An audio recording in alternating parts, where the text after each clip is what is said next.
आज Doubtnut app download करें। Doubtnut पर अपने सभी गणित, रसायन विज्ञान, भौतिक विज्ञान और जीव विज्ञान के डाउट्स का करो सफाया। बस प्रश्न की फोटो खींचो, एक ही प्रश्न को क्रॉप करो और तुरंत वीडियो सोल्यूशन पाओ। अभी डाउनलोड करें। प्रश्न में दिया है द्रव्यमान m की एक वस्तु का भार d1 घनत्व के द्रव में m1 है और इसका भार d2 घनत्व के द्रव में m2 है। वस्तु का घनत्व d क्या होगा?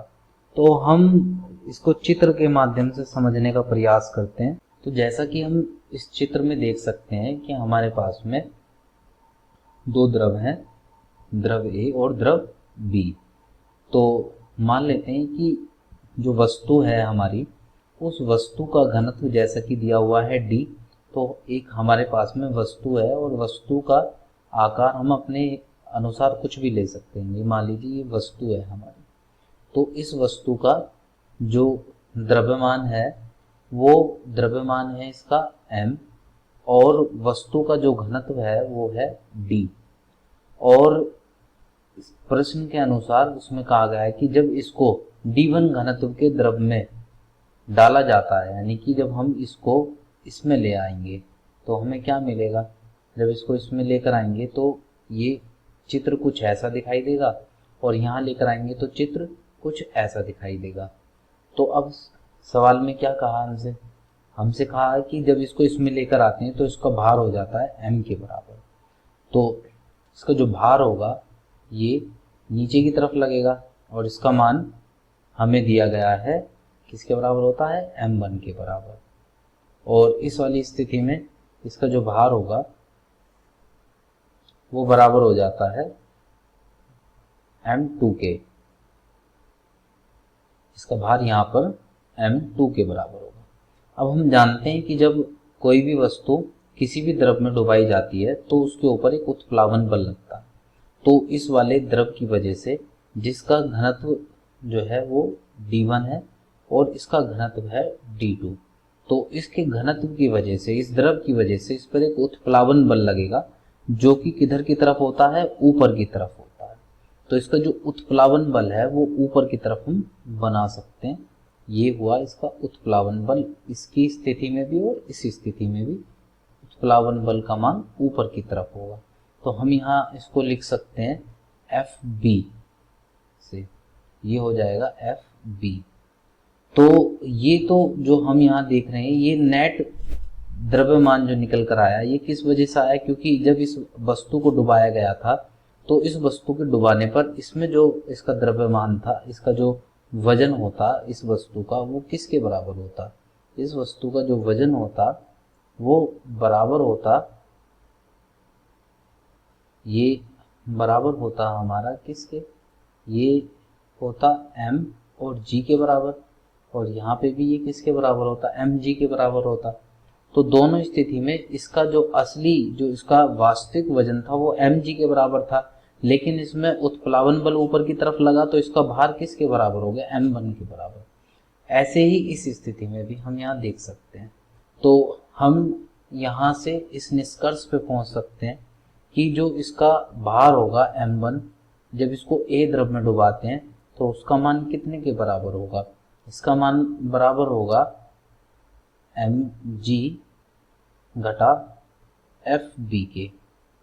इसी प्रकार से अगर हम इसके लिए देखें तो इसमें भी क्या होगा, ये होगा m2 बराबर mg माइनस, ये भी जो है हमारा उत्प्लावन बल है, तो ये A के लिए है उत्प्लावन बल और ये B के लिए है। तो यहाँ पर हम यहाँ पर इस तरीके से लिख सकते हैं जिससे कि ये पता चल जाए कि A के लिए है और ये B के लिए है। तो अब हम इसको थोड़ा सा विस्तृत रूप में समझने की कोशिश करते हैं। जैसा कि हम जानते हैं कि जो घनत्व होता है, घनत्व का मान किसके बराबर होता है, घनत्व होता है द्रव्यमान बटा आयतन के। तो अगर इसका जो आयतन है हम मान लेते हैं वो किसके बराबर है, वो V के बराबर है, तो इसका घनत्व D के बराबर दिया हुआ है, तो द्रव्यमान किसके बराबर होगा, घनत्व गुणा आयतन के बराबर।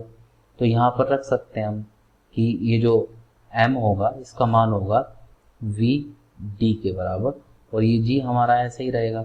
और ये जो उत्प्लावन बल होता है, उत्प्लावन बल होता है कि इसके द्वारा जो हटाया गया पानी का भार होगा या द्रव का भार होगा, तो इसके द्वारा कितना हटाया गया ये भार होगा द्रव का, तो वो भी हमारा किसके बराबर होगा, वो बराबर होगा कि इसका जो घनत्व है वो कितने के बराबर है, d1 के बराबर है, और इसका जो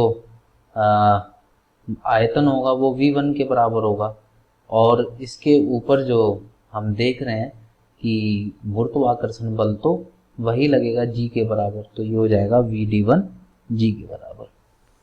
इसी प्रकार से हम यहाँ पर भी देख सकते हैं m2 के लिए, इसका भी vdg माइनस ये हो जाएगा vd2 g के बराबर। तो ये हमारा किसके, ये दोनों उत्प्लावन बल हैं A और B की स्थिति में, ये है हमारा m1 के बराबर। तो क्या करते हैं कि m1 समीकरण, इसको समीकरण 1 मानते हैं, इसको समीकरण 2 मानते हैं। तो समीकरण 1 को समीकरण 2 से भाग करते हैं, तो हमें क्या प्राप्त होता है कि m1 बटा m2 ये किसके बराबर होगा, इन दोनों में b और g को हम भाग ले लेते हैं, तो ये बचेगा d माइनस d1, और इसी प्रकार से यहाँ पे भी v और g को जो भाग लेंगे तो बचेगा d माइनस d2, और इससे इसको काट देंगे। अब ब्रज गुणन करते हैं तो हमें क्या मिलेगा, ये होगा m1 d माइनस d2 बराबर m2 d माइनस d1। इसको हल करते हैं तो होगा m1 d minus m1 d2 बराबर m2 d minus m2 d1 के। तो हमें d का मान निकालना, तो d वाले d को इधर ले आएंगे तो ये हो जाएगा m1 d minus m2 d बराबर, इसको इधर लेकर आएंगे तो हो जाएगा ये m1 d2 minus m2 d1। यहाँ से d को हम बाहर ले लेंगे तो बचेगा m1 माइनस m2 बराबर हो जाएगा m1 d2 minus m2 d1।